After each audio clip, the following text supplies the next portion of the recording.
Hello, Long Beach. I am right now in the absolutely beautiful sculpture garden of the Museum of Latin American Art, and I have with me the new president and CEO, Stuart Ashman. Thank you so much for having us here. Thank you for coming out. You're very welcome. Okay, let's get right into it. My first question for you is, Ashman doesn't sound like a very Latino last name, so tell me, how did you end up as president and CEO of the Museum of Latin American Art? Well, it's I guess how you pronounce it, right?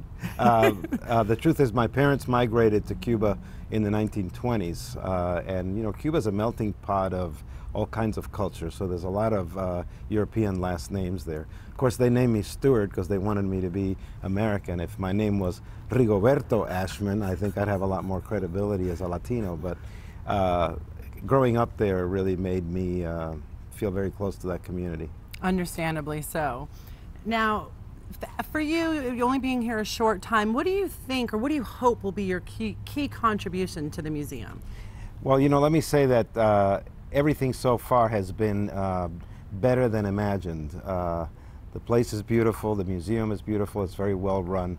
Really, my job is to create the funding support for the museum so that it can continue its programs, and also to make it available to the public, to make it available to the Long Beach community, to the LA community, and the nation at large. So those are the things I have to do in page one, and we'll see how it develops over the years. So I plan to be here for a while. Well, we hope you're here for a while. Thank you. Now speaking of getting the word out and raising money for the museum, what would you do to, sell somebody who maybe has never been to the Museum of Latin American Art? Like, how do we get them down here, and especially for someone who's maybe not of Latin descent? Well, Latino culture is very rich in many different aspects.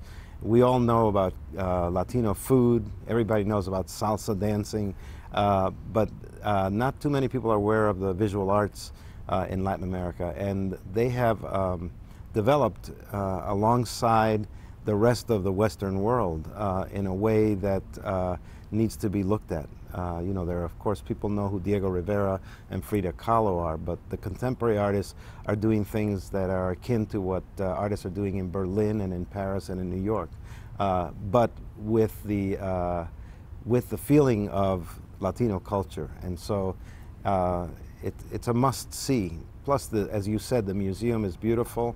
It's really a wonderful experience. The weather is great, so there's no reason not to come. Absolutely agreed. It is a beautiful museum. So you really have to get down here. I so thank you for your time, and I welcome you, to our city and to Long Beach. Thank you so much. Thank you so much, and good luck to you. Yeah, you too. All right, thanks. There you go, you guys. Please come down and check out this absolutely gorgeous museum. If you want more information, you can visit www.molaa.org or call 562-437-1689.